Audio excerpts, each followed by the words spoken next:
percebi que estava grávida de gêmeos, numa consulta, estava tudo a correr muito bem e durante a gravidez correu tudo muito bem. O André era sempre um bocadinho mais pequenino, mas é normal, no mundo dos gêmeos não havia nada, todos os exames que eram feitos, estava tudo bem. Entretanto, o André teve uma restrição de crescimento, o que é normal nos gêmeos, e a médica achou por bem antecipar o parto, pronto. Fiz a cesariana mais ou menos com 8 meses, porque o André já não crescia. Quando nasceu, foi-me dito que ele ia para a incubadora porque tinha baixo peso, mas era tudo normal, tanto o Pedro como o André, tudo normal. No nascimento ninguém detectou nada, estava tudo normal, foi para a neonatologia para engordar e depois na neonatologia é que começaram a ver que havia ali, que o André estava a ter uns comportamentos diferentes, um olhar vago, tinha uns tremores, ao colocarem qualquer objeto na boca, ou uma sonda ou uma chupeta, ele cerrava a mandíbula em vez de abrir, que o bebê abre logo, e ao contrário. Foi num sábado, quando a doutora Ana Vilã nos disse a pior coisa que podia dizer, que o André tinha uma lesão talâmica bilateral que lhe condicionava a vida e que lhe punha a vida em risco a cada minuto. Era um bebê que iria de curta duração, foi assim que ela disse. Iria morrer rápido, cedo. No Hospital São João, em 10 anos, ele era o 5º bebé diagnosticado com este tipo de problema, e um tinha durado 1 ano, outro tinha durado 3, e o mais velho não sei se foi 5 ou... Pronto, já não sei muito bem as datas, mas tinham morrido todos muito cedo. E ela disse que, pronto, para nós nos irmos familiarizando com esta situação, perguntamos se havia alguma coisa que se pudesse fazer no estrangeiro, não havia nada, pronto. O André teve lá ainda mais algum tempo, entretanto depois foi transferido para o Pedro Spano, onde esteve até aos 2 meses e pouco, 2 meses, porque eles tiveram essa consideração, porque havia um outro irmão em casa, e eu também tinha de cuidar dele, porque o normal seria passarem-no para o internamento, mas como estávamos em Covid, isso significava eu estar internada com o André 24 horas, e havia o Pedro, com a mesma idade.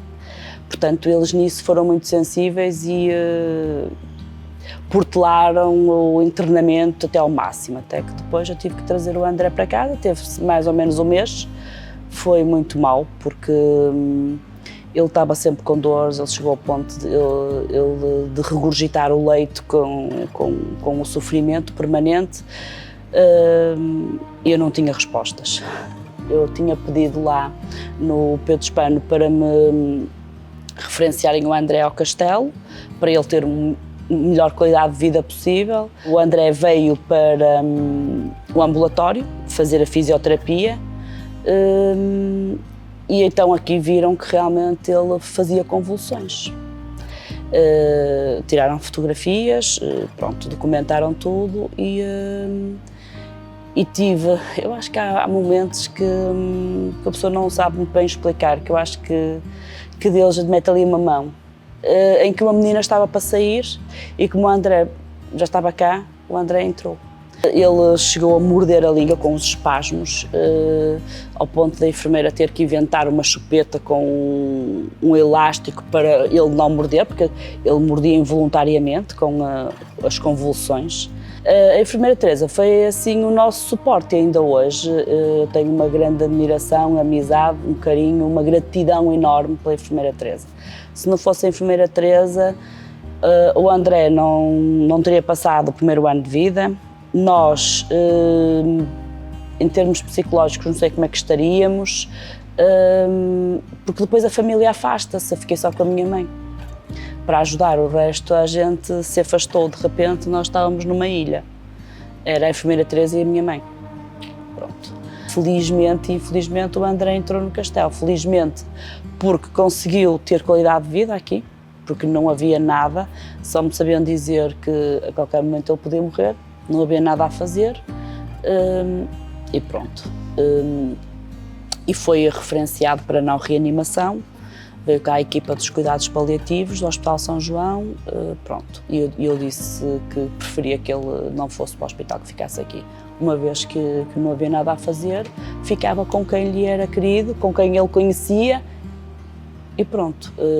As coisas ficaram assim delimitadas e nós fomos vivendo a nossa vida sempre numa angústia. Cada vez que o telefone tocasse, a enfermeira Teresa dizia logo: está tudo bem, era a primeira coisa que ela dizia antes de falarmos, está tudo bem. A pessoa estava sempre naquela incerteza, foi assim angustiante. Pronto, entretanto a doença foi tomando cada vez mais conta do André e ele acabou por partir no dia em que nós vínhamos visitá-lo, que foi num sábado. Quando recebemos em casa às 7h30 da manhã um telefonema a dizer que o André não estava nada bem e pronto, e ele partiu nesse dia. Foi assim, foi muito complicado gerir, foi muito complicado lidar com o outro filho, já durante a doença dele, mas depois da morte foi pior, porque eu não conseguia brincar com o Pedro, não conseguia ouvi-lo rir, aquilo incomodava-me profundamente. E pronto, nós fomos-nos organizando, eu fui começando a trabalhar a minha espiritualidade, fui começando a trabalhar o meu luto, depois acabei por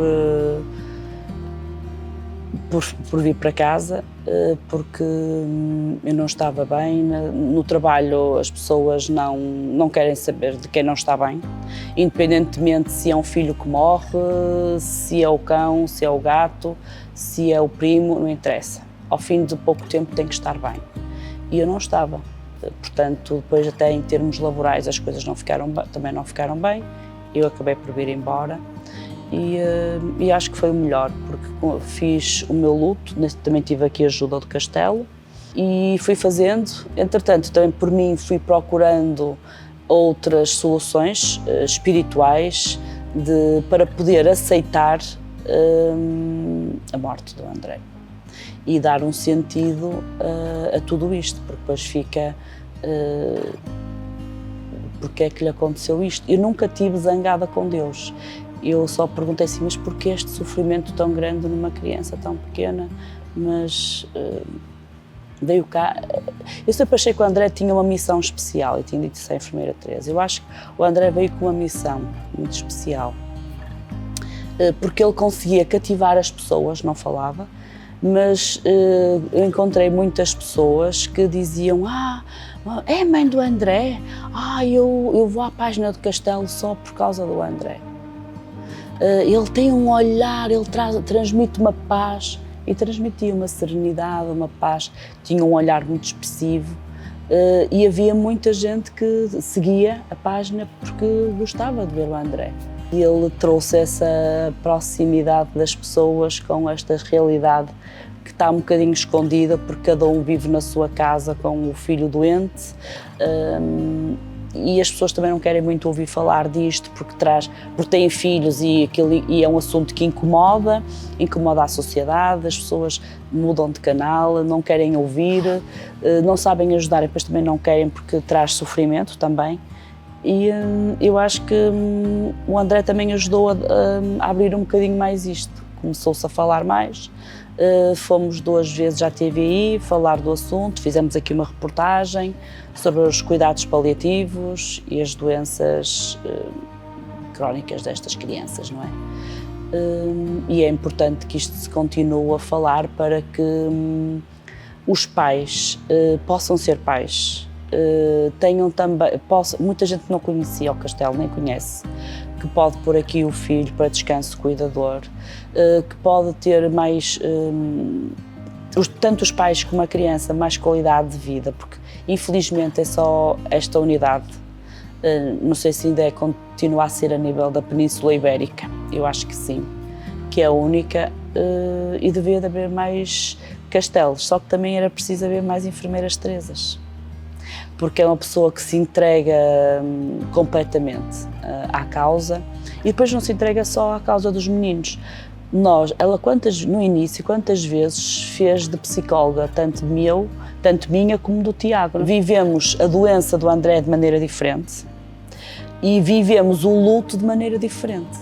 E essa diferença às vezes traz choque, porque parece que o outro não se interessa tanto, só que sofre a maneira de cada um tem o seu sofrimento e vive-o de maneira diferente. E muitas das vezes nós não estamos em sintonia e demora tempo, porque nós também não estamos bem para compreender o outro também não está bem, se calhar, para estar a ouvir e não quer ouvir porque isso lhe traz sofrimento.